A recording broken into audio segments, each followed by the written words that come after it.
की इंग्लिशमध्ये ती म्हणे ना, proof is in the pudding. की तुम्ही ते पुडिंग खाल्ल्याशिवाय मला कळत नाही की ते चांगलं आहे वाईट आहे. एकदा खाऊन बघा. आम्हाला अरे खूप वेळेला प्रश्न येतो ना, काय तुमचं एवढं काय मागे, काय सोनं चांदी घातली काय? सर्दी किती झाली असते किंवा घसा आवाज किती घडलेला असला तरी आईस्क्रीम खाणं थांबणार नाहीये. असं नाही झालं पाहिजे की 6 महिन्यापूर्वी मी खाल्लं होतं ते वेगळंच होतं, आता 6 महिन्यापूर्वी आता वेगळंच काहीतरी लागतंय. मी तेच म्हणत होतो, मुलं अशी रोज वाटत होती त्यांना पण असं झालं की बाबा येणार आणि आता आईस्क्रीम घेऊन येणार असं असतं. त्यांच्यासाठी एक वेगळा फ्रीजच आहे घरी ठेवलेला इथे. डायरेक्ट येऊन ते उचलून खात चालू करतात. बेसिक प्रिपरेशन जे असतं ते त्या रूम मध्ये होतं, त्या रूम मध्ये आणि इकडे ऍक्च्युअल जे बनवायची प्रोसेस आहे ते या machine through. So this is where the magic happens. Ice cream तयार केल्यानंतर ते स्टोर कुठे करतात हे आपण बघूयात. आणि तुमचं जे मद्रास फिल्टर कॉफी आमचं जे खातात लोक, त्याच्यासाठी ह्या बीन्स वापरल्या जातात. म्हणजे ह्या बीन्स इफ यू सी, बघ, आय विश लोकांपर्यंत हा वास मिळायला पाहिजे, पण कस्टमरशी खोटं बोलू नका. ओके, काहीतरी मुलीचं लग्न आहे आणि माझ्याकडे गेस्ट आलेत आणि मग मला आयस्क्रीम कुठलं द्यायचं तर ते इटलीचं दिलं. दिस इज माय विजन. तुमचं पण पेज इंटरेस्टिंग आहे आणि मी मागचं बेडेकर मिसळचं आणि चॅपर्सचा एपिसोड पाहिले, खूप छान झालेत आणि आमचाही होईल. आणि please keep doing and showing people what genuine businesses R.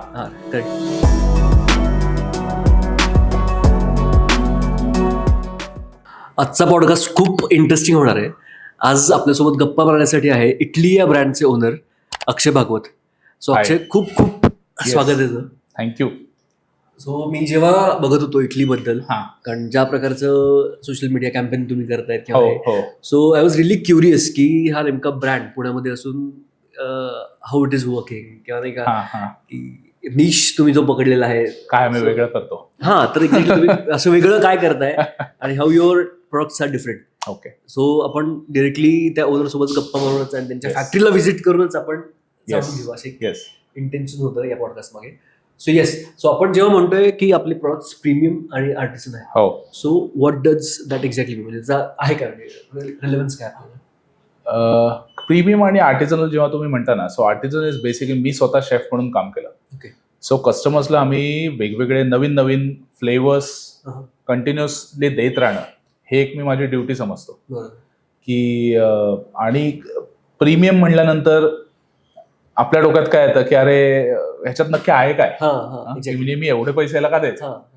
So it all start from the basic ingredients what you use in the ice cream. की मिल्क, क्रीम आणि घी हे आम्ही वापरतो. आम्ही पाणी आणि मिल्क पावडरची स्लरी नाही वापरत.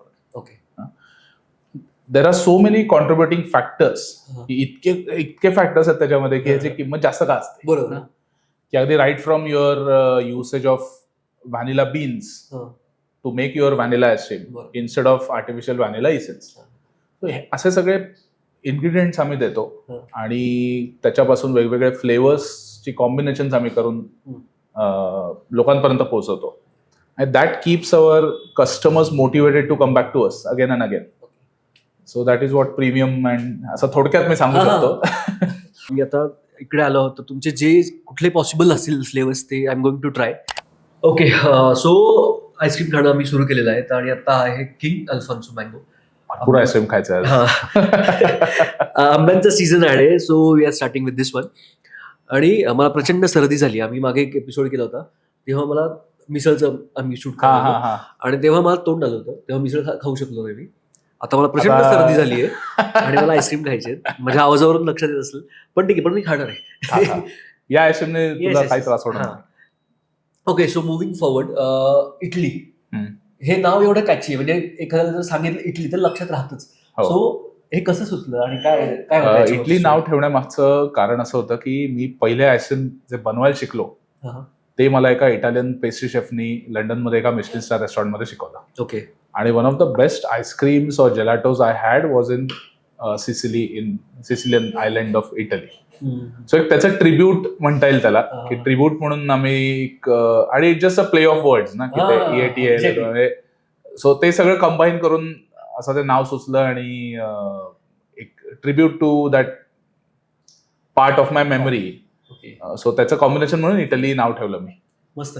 आपलं ice cream it is not comparable, की बाकीच्या ब्रँड सोबत आपण कम्पेअर नाही करू शकत. सो कुठले असे पॅरामीटर्स वाटतात की that we are not really we are ahead from other brands? 2-3 points आहेत. एक तर महत्वाची गोष्ट म्हणजे आम्ही ऍक्च्युअल मिल्क क्रीम आणि घी वापरतो त्याच्यामध्ये, म्हणजे तूप वापरतो. ओके. एक रिचनेस त्याला द्यायला. तर लोक म्हणतात तूप कसं काय आईस्क्रीम. सो तूप हे डेअरीच एक फॅट, आपलं क्लिअर फॅट आहे. सो त्या तुपामुळे रिचनेस खूप येतो आईस्क्रीमला, आणि सगळे जे फ्लेवर्स असतात तुमचे हे त्या फॅटला अटॅच झालेले असतात. जसं ते मेल्ट होतं तुमच्या, पहिला तुम्हाला फ्लेवर बस मिळतो. So actual use of milk cream आणि ghee is kind of one of the USPs. आणि दुसरं असतं ते म्हणजे ह्याचं आईस्क्रीमचं आम्ही जे फ्लेवरिंग करतो ह्याला, की जे फ्लेवर्स आम्ही जे आईस्क्रीम मध्ये घालतोय, तर कॉफीचं आईस्क्रीम असतं ते actually made with coffee beans इथे येतात, त्याचा कोल्ड ब्रू बनतो, आणि कोल्ड ब्रू बनल्यानंतर मग तो आईस्क्रीम मध्ये जातो. बरोबर. आम्ही इसेन्स नाही वापरत कॉफीचा आईस्क्रीम बनवायला. आता आमच्याकडे लिचीचा एक्झाम्पल असेल, लिचीचा आईस्क्रीम आम्ही बनवत असेल फॉर एक्झाम्पल, सो त्याला माझ्याकडे लिचीच्या प्युरी सोबत लिचीचं एक ऑइल पण जातं. So that is imported from Germany, dolour कंपनीचं असतं ते, आणि दॅट लिची ऑइल कॉस्ट रिअली हाय, आणि मग ते आम्ही ऍक्च्युअली आईस्क्रीम मध्ये घालतो, त्याला तो फ्रेश लिचीचा फ्लेवर आणण्यासाठी. सो अशा गोष्टी असतात ज्या where we don't compromise, we don't take any shortcuts. तुझं या सगळ्यांमध्ये म्हणजे की कुठलं फेवरेट, म्हणजे आता एवढे ट्राय केले असतील व्हेरिएशन्स किंवा फेवरेट, आपण we can talk about that at the end, पण असं कुठलं काही कॉम्बिनेशन होतं किंवा एखादा फ्लेवर होता का की असं डोक्यात आला, दिल के पास? नाही, दिल के पास म्हणण्यापेक्षा असं वियर्ड वाटलं की तुला भारी वाटलं असेल कदाचित, पण तो नाही का, people are not really ready for that, असं काय होतं का? सो मी सुरुवातीपासून आहे ना, एक भरपूर फ्लेवर्स आम्ही ट्राय केले, आणि सगळ्यात वियर्ड आम्ही जो केला होता, किंवा वियर्ड म्हणण्यापेक्षा एकदम अननोन होता, म्हणजे अर्ल ग्रे नावाचा एक चहा असतो. ओके. तो कधी आता तुलाही माहित नसेल. सो इंग्लंडमध्ये तो फार फेमस आहे की त्यांच्याकडे तो अर्ल ग्रे चहा पितात. सो मी त्या अर्ल ग्रे चहाचं आईस्क्रीम बनवलं होतं. ओके. आणि इतकं सुंदर लागतं ते, पण आपल्याकडे तेच विकलंच गेलं नाही, कारण की लोकांना अर्ल ग्रे चहा हेच माहित नाही, त्याचं आईस्क्रीम कधी घेणार आपलं. त्यामुळे तो खूप सुंदर होता. नंतर आम्ही अजून एक असा फॅन्टास्टिक फ्लेवर काढला होता, लव्हेंडर अँड हनी म्हणून. ओके. सो ऍक्च्युअली त्या लव्हेंडर फ्लास्कचा आम्ही आईस्क्रीम बनवायचो, आणि ते खूप पॉप्युलर झालं होतं. आणि किटी पार्टीज म्हणजे लेडीजच्या किंवा अशा याच्यामध्ये ते चिकार पॉप्युलर झालं, ते खूप बायकांना स्पेशली आवडायचं. अच्छा. त्याचं लव्हेंडर आम्ही फ्रान्सवरून इम्पोर्ट करायचो, पण ते हळू त्याचा सप्लाय अचानक मध्ये थांबला आणि वी स्टॉप मेकिंग इट. पण हे 2 फ्लेवर्स एकदम माझ्या असे खास होते. एकदम त्याच्यावर खूप वेळ घालवला होता, आणि kind of we perfected it, पण नाही विकलं गेलं. पण या सगळ्या फ्लेवर्स मध्ये इट इज युअर फेवरेट, ते हे 2 मी सांगितलं, पण कस्टमरचं नाही की it is your hero product, असं कुठलं होतं? अरे आमचं जे चालतं की सगळ्यांनाच आवडतं आणि त्याची खूप डिमांड असते, असं कुठलं? येस. स्वतःच आता ह्या सीझन मध्ये मँगो आम्ही जेवढं बनवतोय ते पुरतच नाहीये. आणि दुसरं आमचं हिरो प्रॉडक्ट म्हणजे मद्रास फिल्टर कॉफी म्हणून आमचा जो फ्लेवर आहे, तो अगदी म्हणजे मी हा ब्रँड चालू केल्यापासून तो मी बनवतोय, तो अजूनही असतो आमच्या पोर्टफोलिओवरती, आणि still it is highest selling. Okay. म्हणजे पुणे मुंबईमध्ये दोन्हीकडे. कारण मी जेवढ्या कमेंट्स बघितल्या म्हणजे रिव्ह्यूज मध्ये, तर ते सगळ्यांचं एक रेकमेंडेशन होतं की अच्छा, तूही वाचलं? प्रत्येकाची कमेंट होती की मद्रास फिल्टर कॉफीचं इट इज मस्ट ट्राय. आणि आता याच्याबद्दल पण म्हणजे हे याचं जे टेक्स्चर आहे, म्हणजे इट कांट बी एक्सप्लेन, म्हणजे आपण कसं एक्सप्लेन करणार की नाही करतायत, ते नाहीच करतायत. So you need to try. म्हणजे ठीक आहे की प्रीमियमनेस जेव्हा आपण म्हणतो एखाद्या गोष्टीचं, सर ते एक्सपिरियन्स केल्यानंतरच कळू शकतं. येस. पण ऍट द सेम टाइम अशी पण काही लोक असू शकतात की जे म्हणतात की आईस्क्रीम सारखं लागतं, की 20 रुपयाचं काय आईस्क्रीम आहे. सो त्यांच्यासाठी काय सांगशील तू? How do you make them aware about such things की एक्झिस्ट करतात अशा पण गोष्टी? एकदा खाऊन बघा. काय की इंग्लिशमध्ये ती म्हणे ना, proof is in the pudding, की तुम्ही ते पुडिंग खाल्ल्याशिवाय मला कळत नाही की ते चांगलं आहे वाईट आहे. एकदा खाऊन बघा, and then you will feel the difference. की फ्लेवरच असतो. म्हणजे आता आर्टिफिशियल इसेन्स आणि मँगो प्युरी मध्ये आर्टिफिशियल इसेन्सच असा बनवलेला असतो की तो एक्झॅक्ट मँगो सारखा फ्लेवर आला पाहिजे. There is nothing wrong and right in buying any product. It is just that जेव्हा तुम्हाला एखादं चांगलं प्रॉडक्ट आहे, खाऊन बघा, एकदा ट्राय करून बघा, असं माझं कायम म्हणणं असतं की सगळ्या गोष्टी एकदा ट्राय करा. आवडल्या तर घ्या, नाही आवडल्या तर नका घेऊ परत. It is completely a customer choice.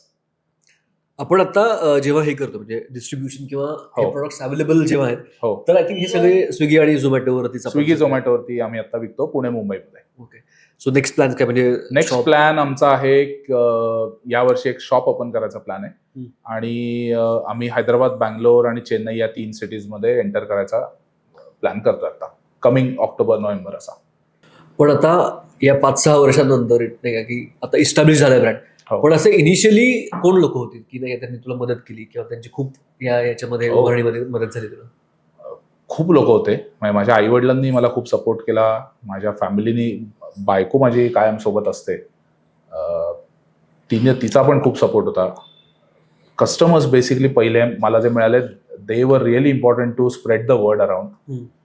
आणि त्याच्यासोबत आपण म्हणतो ना की एक पडद्यामागचे काही कलाकार असतात की who help you in a different way. So त्याच्यामध्ये अगदी सुरुवातीला इटली जेव्हा चालू केलं तेव्हा एक ट्रॅक्शन नव्हतं त्याला काही. बरोबर. आणि मला काय म्हणतो ना, आपण मराठीत म्हणतो कळतं पण वळत नाही. तर तसंच कळत होत्या 4 गोष्टी की आपण ते चुकतोय. पण कोणीतरी एक सोनाराने कांटोसना म्हणा किंवा कोणीतरी एक मोठा एक दिग्गज कोणीतरी आहे आणि त्यांनी आपल्याला 4 गोष्टी सांगणं. सो एक मुंबईमध्ये पॉल किनी नावाचा शेफ आहे, सेंट रेजिस हॉटेलचा तो एक्झिक्युटिव्ह शेफ आहे. ओके. मला त्याला भेटायचं होतं आणि मला भेटता येत नव्हतं. पण फॉर सम रिझन माझ्या काकांमुळे मुंबईत जे असतात संजय म्हणून, त्यांचे राज ठाकरे साहेब मित्र आहे. ओके. आणि मला ते त्यांच्याकडे एकदा घेऊन गेले. मला साहेबांनी विचारलं काय चाललंय, कसं चाललंय मुंबईमध्ये. म्हटलं काय ठीक आहे म्हणलं, एवढं अजून नाहीये. कोणाला भेटायचंय का तुला? म्हटलं साहेब तो असा पॉल किनी मला भेटत नाहीये. थांब जरा मी त्याला आता फोन लावतो. त्यांनी फोन उचलला, फोन लावला आणि त्याला विचारलं तुला आहे का वेळ आत्ता? म्हटलं हो लगेच जातो मी. तो ती काट घालून दिली. आणि मग ते पाहिलं तर म्हटलं अरे जसं ते दिसतं आपल्याला एखाद्याचा पिक्चर किंवा एखादा, तसा हा नाहीये माणूस, हा वेगळाच आहे.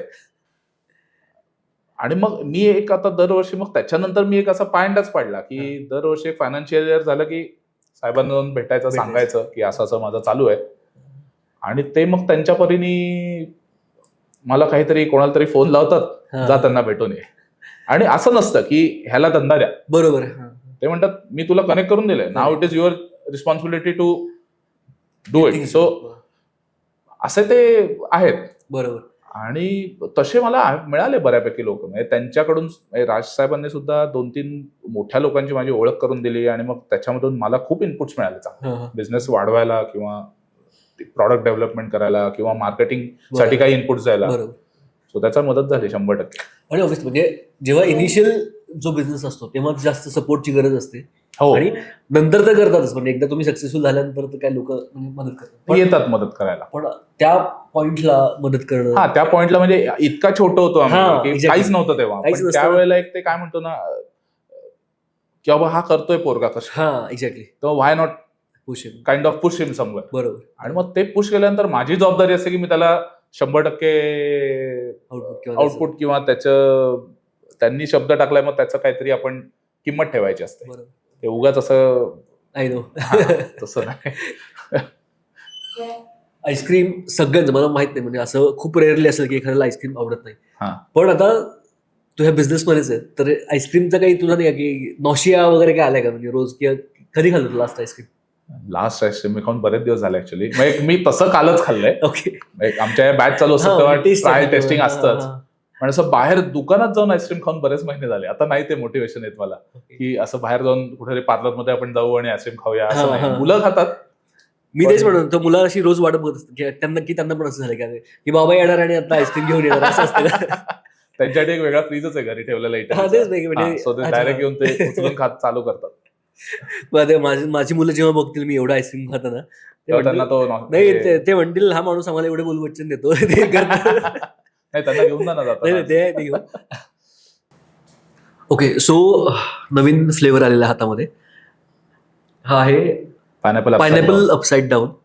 हे आता मी खूप इंटरेस्टिंग 2 फ्लेवर लॉन्च केले बरं का. एक हे बेसिकली बेकरी इन्स्पायर्ड फ्लेवर्स आहेत. ओके. सो केक 2 हे प्रकारचे असतात. एक ब्लॅक फॉरेस्ट केलाय जो तू मला आय थिंक ट्राय केलास, आणि हा पायनॅपल अपसाइड डाऊन म्हणून हा केकच असतो एक. सो त्याचं आम्ही एक व्हेरिएशन 2 ती बनवली की बेकरी इन्स्पायर्ड 2 ते फ्लेवर्स, एक इन्स्पायर्ड व्हर्जन आपण म्हणतो तसं ते भारी आपण. हो. सो नेक्स्ट क्वेश्चन, अशी कुठली गोष्ट आहे की जे बाकीचे आईस्क्रीम ब्रँड्स करतात प्रॉफिटसाठी पण इटली ब्रँड म्हणून ते कधीच करणार नाही तुम्ही? एरेशन आम्ही कधीच त्याला 100% देत नाही. ओके. सो एरेशन म्हणजे आईस्क्रीम जेव्हा तुम्ही बनवत असता त्याच्यातलं मॅक्सिमम प्रॉफिट असतं त्यातल्या इनकॉर्पोरेट केलेल्या हवेमध्ये. ओके. सो आयसिम हे काय व्हॉल्युमेट्रिकली विकलं जातं, ग्रॅमेज मध्ये कधी नाही विकलं जात. सो 100 ml मध्ये 100 ml त्याचा व्हॉल्युमने आयसिम विकलं जातं. सो जेव्हा मास मॅन्युफॅक्चर्ड आयसिम्स आहेत ती आयसिम्स ही कायम 100 ते 110% बेसिकली फुगवलेली असतात. ओके. एअर घालून. ते मी कधी करणार नाही, कारण की त्यांनी बेसिकली लाईट होतं खूप त्या आयस्क्रीम, म्हणजे फ्लेवरफुल नसतं. आणि आमच्या ह्या इटली आयस्क्रीम मध्ये we incorporate only 35% air. Okay. So 35% आम्ही ते एरेट केलेलं असतं. आणि बाकीच्या ब्रँड्समध्ये साधारण किती? 100-110% एरेट केलेले असतात. सो 1 लिटर जर का मी काही दूध समजा घातलं फॉर एक्झाम्पल, त्याचं व्हॉल्युमेट्रिकली 2 लिटर घेऊन बाहेर येतं आयस्क्रीम मशीन मधून. अच्छा. सो आम्ही ते 35% फक्त ऍड करतो याच्यामध्ये. म्हणजे एअर ही आयस्क्रीम मध्ये इम्पॉर्टंटच असते, की त्याच्यामध्ये हवा देणं ही इम्पॉर्टंट असते, कारण की त्यांनीच त्याला स्कूपेबिलिटी येते. बरोबर. अदरवाईज ते कुल्फीसारखं टणक होईल. सो आयस्क्रीमला सॉफ्ट ठेवणारे 2 गोष्टी आहेत. एक साखर आयस्क्रीमला सॉफ्ट ठेवते आणि एक एअर इन्कॉर्पोरेशन खूप इम्पॉर्टंट असतं त्याला. सो हे सायन्स आहे. आयस्क्रीम बनवणं हे एक कम्प्लीट सायन्स आहे. म्हणजे त्याच्यावर बोलायला लागलं तर लोक बोलून जाते. पण एअर आम्ही कधी इन्कॉर्पोरेट नाही करणार आणि आर्टिफिशियल इसेन्सेस आणि कलर्स आम्ही कधी वापरणार नाही. So that is that aeration part. So तो एक महत्वाचा खूप आय थिंक मला भाग वाटतो की जेव्हा आपण प्रीमियम किंवा त्याच्या कॉस्ट साईड बद्दल जेव्हा आपण बोलतोय, that can be one of the reason. जरा थोडीशी कॉस्ट जरा हायर साईडवर. आम्हाला रे खूप वेळेला प्रश्न येतो ना की काय तुमचं एवढं काय महाग आहे, काय सोनं चांदी घातली काय? ऍक्च्युली इंट्रोमध्ये पण तेच मेन्शन केलं, सोनं चांदी घालता का? म्हणजे हे खूप कमेंट्स मध्ये आम्हाला लोकांनी विचारलं. तर त्याच्यामधलं एक आहे की सोनं चांदी नसतं, पण आमचे इन्ग्रेडियंट्स जे आम्ही वापरतो ते सोनं चांदीसारखीच असतात, एक्सपेन्सिव्ह. की व्हॅनिला बीनची पेस्ट आम्ही वापरतो ती जवळजवळ 20,000 रुपयाला तो 3 किलोचा डबा येतो. ओके. व्हॅनिलाचा इसेन्स आर्टिफिशियल जो नॉर्मली सगळ्या व्हॅनिला आयस्क्रीम मध्ये असतो तो 100 रुपयाला मिळतो अर्धा litre. So you see the difference of delta between like 100 rupees and 20,000 rupees. हे कुठेही आम्ही सारखं ओरडत नाही. बरोबर. कारण की जो 10 किंवा 20 रुपयाचा आयस्क्रीमचा कप घेऊन खाणारा माणूस आहे तो त्या ऍक्च्युअल व्हॅनिला बीन पेस्ट पासून बनवलेल्या आयस्क्रीमला कधीच व्हॅल्यू देणार नाही, की त्याला अप्रिसिएशन देणार नाही. बरोबर. सो ते टार्गेट कस्टमरच वेगळं आहे. आणि मग तेव्हा जेव्हा मला अशा निगेटिव्ह अरे काय ठीक आहे, म्हणजे मला रिऑर्डर्स येतात, माझे कस्टमर्स परत रिऑर्डर करतात कंटिन्युअसली, आणि ज्यांना त्या ऍक्च्युअल व्हॅनिला बीनची व्हॅल्यू आहे ते रिऑर्डर करून खातात. आणि मग ते मला येऊन पण सांगतात की अरे हे one of the best vanilla ice creams I had. So I am happy. मुंबईत सुद्धा बऱ्याच, आता मी नावं नाही घेणार, पण बऱ्याच सेलिब्रिटीज माझं ऑर्डर आयस्क्रीम करतात, किंवा बरेच मोठे मोठे बिझनेसमन्स आहेत जे हे आयस्क्रीम मागवतात, मुलांना देतात, खातात. म्हणजे त्यांना ती व्हॅल्यू दिसते त्याच्यामध्ये. बरं. आणि युरोपमध्ये लोक जातात, परत येतात, तिथे आयस्क्रीम्स खाल्लेले असतात, म्हणतात अरे हे सेम टेक्स्चर आहे तिथल्याच सारखं. आणि then they got to know की आपण कशाची प्राइस पे करतोय. असं सर्दी किती झाली असते किंवा घसा आवाज किती घडलेला असला तरी आईस्क्रीम खाणं थांबणार नाहीये. सो नेक्स्ट आहे chocolate orange. This is also very famous flavour with senior citizens, असा आम्हाला एक डेटा पॉइंट मिळाला की this flavour is really famous in age group of 50 to 65. I don't know why. आणि हे माझे आई वडीलही हे खातात आणि त्यांनाही हा फ्लेवर खूप आवडतो. की त्याच्या मागचं रिझन नाही मला माहिती, की मे बी सम नॉस्टॅल्जिया. पण भारी. चॉकलेट ऑरेंज पहिल्यांदाच खातो म्हणजे असं. चॉकलेट नाही खाल्लेलं कधी. ऑरेंज पण खाल्लेलं, पण असं चॉकलेट ऑरेंज तसं कॉम्बिनेशन नाही खाल्लेलं, पण मस्त आहे. पण नवीन कस्टमर आणणं म्हणजे कस्टमर ऍक्विजिशन हे खूप वेगळी गोष्ट आहे. म्हणजे तुम्ही कॅम्पेन्स करू शकता, मार्केटिंग करून वगैरे नवीन कस्टमर येतील. पण एका ब्रँडच्या सक्सेससाठी ते रिपीट मध्ये कन्वर्ट होणं हे खूप इम्पॉर्टंट असतं. So how do you ensure की ते रिपीट मध्ये कन्वर्ट होतात? रिपीटमध्ये कन्वर्ट होण्यासाठी 2 खूप महत्वाचे पार्ट असतात. एक तर तुमचं प्रॉडक्ट चांगलं पाहिजे, बरोबर, आणि ते प्रॉडक्ट कन्सिस्टंट पाहिजे. त्याची क्वालिटी कन्सिस्टंटली तुम्ही सेम ठेवली पाहिजे इयर ऑन इयर. बरोबर. की असं नाही झालं पाहिजे की 6 महिन्यापूर्वी मी खाल्लं होतं ते वेगळंच होतं, आता 6 महिन्यापूर्वी आता वेगळंच काहीतरी लागतंय. सो तिथे कुठेतरी मग कस्टमर हे काहीतरी बदलतात आणि मग ते सोडून देतात. पण कन्सिस्टंटली जर का ते खात त्यांना ती कन्सिस्टन्सी मिळत राहिली क्वालिटी बद्दल किंवा प्रॉडक्ट बद्दल, then they are interested. Okay. So जसं मी म्हणलं की ही सिरीज किंवा हे जे पॉडकास्ट आम्ही करतोय, सो इथे येऊन किंवा प्रत्येकाच्या ठिकाणी जाऊन त्या मॅन्युफॅक्चरिंग युनिटला व्हिजिट करून करण्याचे इंटेन्शन तेच असतं की स्टुडिओमध्ये बसून ह्या गप्पा होत नाहीत, म्हणजे आईस्क्रीम कसं आहे, बनवलं कसं जातं, तुमचे हो. एक्झॅक्टली मटेरियल्स काय आहेत, विजन काय असतं. विजन काय ह्या गप्पा स्टुडिओमध्ये एसी रूम मध्ये बसून नाहीत होत. आणि नाही. आम्हाला Actual फीडबॅक लोक. पण ऍक्च्युली काही लोकांकडून तोच मिळाला की आमच्याकडे बरेच लोक येतात, हा. व्हिडिओज काढतात, फुल रिव्ह्यूज टाईप हो, करतात हो, आणि जातात निघून. म्हणजे ती समोरच्याची साईड असते हो. की आम्ही असं का बनवतो, हे काय आहे, हे ते ऐकून समजत न घेता नाही डिरेक्टली लोकांना. कमेंट्स हा. करणार तिथे सोशल मीडियावरती. सो ती दुसरी जी बाजू आहे ती पण लोकांसमोर आली पाहिजे. हो. दॅट इज द वन नाही, इंटेन्शन. पण हा चांगला इनिशिएटिव्ह आहे तुमचा की तुम्ही असं आमच्या फॅक्टरीवर येऊन किंवा Exactly. एक आमचा पॉइंट ऑफ व्ह्यू हा, किंवा हे काय आहे असं बरोबर. हे पण लोकांपर्यंत पोहोचणे तितकंच इम्पॉर्टंट असतं. सो आपण बघूयात, म्हणजे आम्ही काय युजली काय करतो की युजली गप्पा मारतो अशा हो, फोटोसोबत, हो. आणि मग त्यांची प्रोसेस काय असते. ओके. सो जस्ट आपण एक वॉक थ्रू करूयात की चालेल ना. आय शो यू आईस्क्रीम कसं हो, होतं, हो, बनवतात नक्कीच. वगैरे वगैरे. आणि लोकांना पण खूप इंटरेस्ट असतो की जे तुमचे कस्टमर्स असेल ते जेव्हा बघतील की माझं फेवरेट आईस्क्रीम बनतं कसं ऍक्च्युली, बनतं कसं. त्यांना हो. पण एक खूप क्युरियोसिटी असते. नक्की नक्की. सो हे सुद्धा फर्स्ट टाइम आहे जेव्हा आपण दाखवणार आहोत हे इटलीचे आईस्क्रीम ऍक्च्युअल बनतात कसे आणि त्यांची प्रोसेस काय आहे. ओके. आणि त्यांचे जे नॉर्म्स आहेत त्याचे खूप स्ट्रिक्ट आहेत. सो मास्क आणि कॅप हेडगिअर हे तर पाहिजे. हे कंपल्सरी त्यांच्या प्रोडक्शन लाईनसाठी. हो. सो आपण सरांसोबत बघूयात ते कसे बनवतात ते. या. हे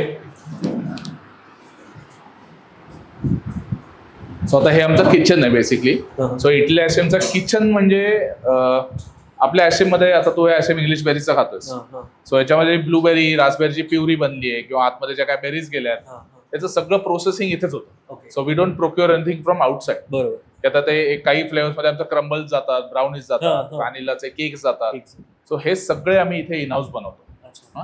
सो आता हा आय थिंक व्हॅनिलाचा फ्लेवर चालू आहे. सो इव्हन काही फ्लेवर्ससाठी आमचं मिल्क पण चेंज होतं. ओके. की काही याला लो फॅट मिल्क असतं, बरोबर, काही हा. याला हाय फॅट मिल्क असतं. सो आता मी या कंपनीचं मिल्क वापरतोय आमच्या व्हॅनिला आयस्क्रीमसाठी आरोग्याचं. अच्छा. सो क्वालिटी म्हणजे तो व्यवस्थित आहे. आम्ही याचे टेस्ट R&D सगळी केलेली बरोबर, असते. बरोबर. आणि त्याच्यानंतर we found out this milk to be best for our vanilla ice cream. Actual chocolate जातं. बरोबर. म्हणजे चॉकलेटचा इसेन्स Essence, हा. कलर म्हणा असं काय नाही. ऍक्च्युअल चॉकलेट जाणार आहे आयस्क्रीम म्हणजे then only chocolate ice cream is made. बरोबर.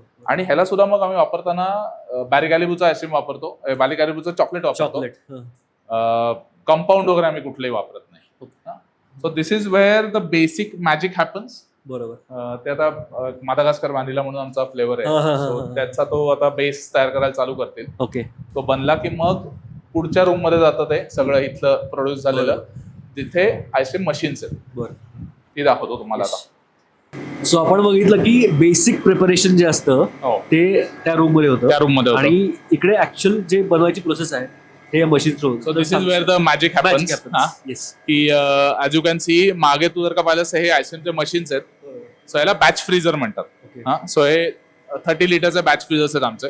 याच्यामध्ये आयस्क्रीम बेस आतमध्ये जातो, आयस्क्रीम बनतं आणि मग आमचा जो स्टाफ आहे तो मॅन्युअली ते कंटेनर्स फिल करतं. सो ही मशीन्स आहे त्याच्यामध्ये आयस्क्रीम बनतं. हे मागे जर का तू पाहिलंस तर ह्याला ब्लास्ट हार्डनर म्हणतात. ओके. सो ह्या सगळ्या सायन्स मध्ये आयस्क्रीमच्या टेम्परेचर कंट्रोल खूप इम्पॉर्टंट असतो. बरोबर. सो ह्या मशीन मधून साधारण -7 -6 डिग्रीजला आयस्क्रीम बाहेर काढलं जातं. हे या ब्लास्ट मध्ये ठेवलं तर -27 -28 डिग्रीजला. ब्लास्ट म्हणजे काय तर ते आईस्क्रीम पटकन त्याचं कोर टेम्परेचर आम्हाला -18 -20 पर्यंत आणायचं असतं. जितकं ते रॅपिडली आम्ही आणू तेवढ्या आईस्क्रीमची ती कीपिंग क्वालिटी ही वाढते. टेक्स्चर वगैरे टेक्स्चर त्याचं तसंच्या तसं राहतं जसं आम्ही याच्यातून बाहेर काढलं. बरोबर. आईस्क्रीम तयार केल्यानंतर ते स्टोर कुठे करतात हे आपण बघूयात. सो आईस्क्रीम तयार झालं की आमच्याकडे डीप फ्रीजर्स आहेत. आता आम्ही पुढे एक वॉक इन पण इथे लावणार. डीप फ्रीजर तर मग कमी पडायला लागलेत. ओके. पण आईस्क्रीम तयार झालं की ह्या डीप फ्रीजर्स मध्ये इथे आईस्क्रीम स्टोअर होतं. बरोबर. सो आता इथे मँगोचा आईस्क्रीम आहे आमच्याकडे, that is in season. So हे इथे येऊन असं -30 डिग्रीज -28 डिग्रीजला मेंटेन केलेलं असतं. ओके. ओके. सो आता आपण प्रोडक्शन रूम पाहिली, किचन पाहिलं, जिथं ठेवतो ते पाहिलं आणि एक अनसंग हिरो म्हणतो आपण अख्ख्या फॅक्टरी मधला की त्याला काही चार्म नसतो पण that place is really important, plays a good part. की हे आमचं छोटेसे एक स्टोरेज रूम आहे जिथे आपण ड्राय स्टोरेज त्याला म्हणू शकतो. सगळे जे इन्ग्रेडियंट्स आतापर्यंत आपण बोललो किंवा जे तुला मी सांगितलं की बाबा असा वापरतो, हे वापरतो, ते वापरतो, ते सगळं आमचं इथे स्टोरेज असतं. सो जे आपण बोललो जस्ट एक रेफरन्ससाठी आपण काही दाखवू शकतो का की आपण जो इम्पोर्ट करतो की आता आमचं प्रोडक्शन चालू होतं. आता इथे काही इन्ग्रेडियंट्स त्यांनी ठेवलेत. सो आता मी तुला म्हटलं की व्हॅनिला बीनचं जे आईस्क्रीम असतं, सो ही ऍक्च्युअल व्हॅनिला बीनची पेस्ट आहे. ओके. की ही तुला पाहिलीस तर म्हणजे ब्लॅक दिसतात, you can smell. Actual vanilla बीनची पेस्टच आहे. आता ही कुठल्याही आईस्क्रीम मध्ये त्यांची I think Madagascar vanilla ice cream चालू आहे, त्याच्यासाठी मादागास्कर व्हॅनिला बीनची पेस्ट आहे. सो ही जाईल त्याच्यामध्ये. अजून आता चॉकलेट पाहिलं आपण तर आता ही जी कोको पावडर आहे ना, अगेन तुला एक गंमत म्हणून सांगायची आली तर कोको पावडर मध्ये सुद्धा खूप फरक असतात. सो कोकोचं तुम्ही जर का पॉड पाहिला अख्खा तर त्याला एक बाहेर शेल असतं त्याचं, आणि त्याच्या आतमध्ये कोकोची ऍक्च्युअल निब असते. सो कोकोचा सगळा जो मेन मास किंवा कोको बटर ते त्या निब मध्ये असतात. सो ही जी पावडर आहे ही त्या निबची पावडर आहे. आता याच्यात जर का पाहिलं तू तर एक 10-12% फॅट आहे त्याच्यामध्ये, which only comes from the bean. मधली जी कोको बीन असते. हे चॉकलेट आहे, म्हणजे हे मादागास्कर चॉकलेट परत इम्पोर्टेड चॉकलेट असतं हे. सो ते आईस्क्रीम मध्ये जातं. आता हे जर का तू पाहिलंस, you can just have a smell. त्या कॉफी बीन्सचा किती सुंदर स्मेल येतो. सो ह्या कॉफी बीन्स आमच्याकडे फ्रेशली रोस्टेड येतात एव्हरी 15-20 days. ओके. आणि तुमचं जे मद्रास फिल्टर कॉफी आमचं जे खातात लोक, त्याच्यासाठी ह्या बीन्स वापरल्या जातात. म्हणजे ह्या बीन्स इफ यू सी, बघ, आय विश लोकांपर्यंत हा वास मिळायला पाहिजे, पण you can see this beans, they are very high quality, dark roasted असतात त्या. आणि ह्याचा कोल्ड ब्रू आम्ही बनवतो आणि मग तो मद्रास फिल्टर कॉफी फ्लेवरला जातो. पण दीज आर रिअली सुपिरियर. वा. पण हे असे सगळे इन्ग्रेडियंट्स असतात ज्याच्यामुळे it does make a difference. बरोबर. हे सुद्धा आता चॉकलेट तू पाहिलं तर हे चॉकलेट जवळजवळ 4,500-5,000 रुपयाचं चॉकलेट असतंय. हे प्युअर आपण सिंगल ओरिजिन चॉकलेट जे म्हणतात, बरोबर, तेच ऍक्च्युअली काही चॉकलेट्सला आम्ही टॉपिंग म्हणा किंवा सॉसेसमध्ये ते इनकॉर्पोरेट करतो. So these are the premium raw material what we use, आणि त्याची प्रीमियम आणि आर्टिसन म्हणून ते प्रीमियम आणि आर्टिझनल आहे. Okay. Nothing, we don't have anything against ते 20 रुपयाचे, पण 20 रुपयाचे जर घेताना हे पण ट्राय करा. खरंच भारी आहे. म्हणजे ज्या प्रकारचे थिकनेस आणि ह्याचं जे टेक्स्चर आहे ना आईस्क्रीमचं, हे खरंच त्या बाकीच्या आपल्या आईस्क्रीममध्ये नसतं. सो आपण आता शेवटच्या सेगमेंटकडे आलो आहोत. आपण पूर्ण फॅक्टरी बघितली, चर्चा झाली, पण मला एक शेवटचे 2 प्रश्न. ते म्हणजे जर एखाद्याच्या मनात असेल की अशी काहीतरी फॅक्टरी टाकायची, किंवा जर एखाद्याच्या मनात असेल एखादा असा ब्रँड सुरू करायचा, फूड बिझनेसमध्ये काही करायचं असेल, तर त्यांनी काय केलं नाही पाहिजे. ओके. काय केलं पाहिजे या खूप गोष्टी आहेत. काय केलं नाही पाहिजे, कस्टमरशी खोटं बोलू नका. ओके. आणि दुसरी गोष्ट, होप सोडू नका. की मी सुद्धा सुरुवातीपासून ह्या आईस्क्रीमचा ब्रँड जेव्हा चालू केला, मला भरपूर चॅलेंजेस आले, भरपूर डिफिकल्टीज आल्या. बरोबर. फायनान्शियली म्हणा किंवा काय म्हणतो लोकांकडून निगेटिव्ह कमेंट, हे खूप गोष्टी होतात. करेक्ट. ह्या सगळ्या जरी असल्या तरी if you believe in your product आणि if you believe in yourself, तुम्ही त्याच्यामधली आशा सोडून देऊ नका. बरोबर. Keep try. ही पर्सिस्टन्स ठेवा, आणि पर्सिस्टन्स ठेवून आणि त्याच्यावरती एक काय म्हणतो बिझनेस एक हक्क गाजवून की मी करणार आहे, तर ते करत राहा. ते करत राहिलं तर मिळतात रिझल्ट, होतात गोष्टी 100%. आणि तेच मी केलं. कंटिन्युअसली सोडून नाही दिलं कधी. किती प्रॉब्लेम आले, काही प्रॉब्लेम आले, फायनान्शियली आले, त्या प्रॉब्लेम्समध्ये माझे मित्र उभे राहिले माझ्यासाठी, माझे नातेवाईक उभे राहिले, माझे आई वडील. तुम्ही तर का जेन्युइन असाल ना, तुम्हाला 100% मदत करतात. त्यामुळे त्या डिफिकल्टीज मधून तुम्ही अशी भीती घेऊन घालू नका, अरे काय करायचं, बरोबर, आता मी जाऊ दे, बंद करतो. बंद नका करू. तुम्हाला तुमच्या प्रॉडक्टवरती विश्वास असेल तर कंटिन्यू. करेक्ट. किंवा I can so relate to this. आम्ही आता हे जस्ट सुरू केलं, म्हणजे पॉडकास्ट वगैरे, आणि एवढी लोक म्हणजे सपोर्ट करतायत, पुढे येऊन सांगतायत की नाही खूप भारी होतं, चांगलं होतं वगैरे वगैरे. सो हा जो सपोर्ट असतो इनिशियली मिळणं, तो खूप मोठा खूप असतो. मोठा असतो. आणि अशी लोक आहेत ऍक्च्युली की ज्यांना काहीही नाही का, they don't relief expect anything, पण ते स्वतःहून सांगतात प्रत्येक वेळी पुढे येऊन हे करतात बरोबर. की तुला काही पाहिजे का, किंवा हे Yes. जसं मदत करतात लोक. It's relief nice. करतात. सो आता या 4-5 वर्षाच्या या पूर्ण नाही का प्रवासानंतर पुढची नाही का की विजन काय आहे तुझी, की how do you see Italy as a brand कसं बघतोस तू? Italy as a brand next 5 years नंतरचं विजन असं आहे की I want to make my brand a chosen brand by the customer in India. भारतामध्ये माझा ब्रँड हा एक चॉईस म्हणून बघितला गेला पाहिजे, ना की रस्ट ओके. चॉईस म्हणून बरोबर. की मला हे आता घ्यायचंच आहे असं नाही. म्हणजे एखाद्या ऑकेजनला हे माझं आईस्क्रीम हे घेतलं गेलं पाहिजे. बरोबर.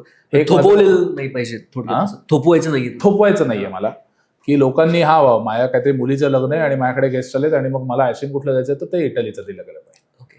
दिस इज माय विजन. आणि मला खात्री आहे म्हणजे ज्या प्रकारचं तू काम करतोय आणि ज्या प्रकारचे विजन आणि बाकीचे क्वालिटी चेक्स यू हॅव, ते नक्की एक दिवस होईल. आणि बाकी तुझे स्टोर्स किंवा बाकीच्या ज्या एक्सपान्शनचे जे तुझे प्लॅन्स आहेत, we are working hard for it. Yes. आणि my entire team works really hard for it. की right from a lady who keeps this factory clean, बरोबर, to my chef, to my accountant, to my administrative guy, to me, everybody puts in lot of efforts to do what we are doing. बरोबर. सगळ्यांचे efforts असतात त्याच्यामध्ये. म्हणजे असं नाही की मी आहे फेस म्हणून सगळं माझ्यामुळे होत आहे, तर नाही, माझ्यामुळे नाही होत. आता खूप लोकांचे आहेत. म्हणजे माझा शेफ आहे, तो माझ्याबरोबर आर्ग्यू करतो, सर असं नाही, असं केलं पाहिजे. So that is what they are there for. मी माझ्यासारखं थोपत राहिलो तर आय माइट नॉट स्केल. बरोबर. की हे 4 लोक आहेत, हे मला काहीतरी सांगतात, माझ्यापेक्षा चांगल्या गोष्टी करतात, म्हणून त्यांना मी तिथे ठेवले पगार. Correct. Otherwise there is no point in running a business. बरोबर. आणि त्या यांनी हळूहळू आम्ही जातोय पुढे. सो या सगळ्या गोष्टी नक्की होतील तुझ्या फुलफिल, तुझ्या thank you dreams. So much. Yes. आणि मला खूप मजा आली म्हणजे हा इटलीचा प्रवास आणि कसं होतं, काय कसं होतं, काय विजन काय आहे. आणि मला बेसिकली असे जे नवीन काही गोष्टी करतात लोक आणि बिझनेस करणारे लोक, लाईक माइंडेड, मला असं खूप भारी वाटतं तशा लोकांना भेटणं आणि गप्पा मारणं. सो मला खूप मजा आली. हो, तुमचं पण पेज इंटरेस्टिंग आहे. आणि मी मागचं बेडेकर मिसळचं आणि चॅपर्सचा एपिसोड पाहिले, खूप छान झालेत. आणि आमचाही होईल. आणि please keep doing and showing people what genuine businesses are. Correct. आणि पुण्यातले आता तू चालू केलं असेल तर पुण्यातले खूप लोक आहेत, हो, यांच्याकडे तुम्ही जाऊन लोकांपर्यंत दाखवू शकता. आणि आय एम शुअर हळूहळू your page will become so big that brands will approach you to get features. Definitely. आणि मी माझ्या सगळ्या कस्टमर्सला असं सांगू इच्छितो की please subscribe to his channel, watch as much as you can. आणि so it keeps him motivated to show my kind of brands more and more to you. बरोबर. Yes. Thank you so much Omkar. आणि आता मी लास्टला ते मी जेवढे ice cream खाल्ले होतं त्याचे कप्स जे रिकामे आहेत ना, त्याचा एक शॉट दाखवला. माझा घसा गेला होता, सर्दी होती, तरी पण मी एवढे आईस्क्रीम खाल्लेत आज, तर ते एकदा शॉट दाखवता पण त्याचं शेवटी. So thank you for watching. आणि असे खूप सारे व्हिडिओज येतच राहणार आहेत. चॅनलला सबस्क्राईब करा आणि तुमच्या फ्रेंड्ससोबत शेअर करा. थँक्यू.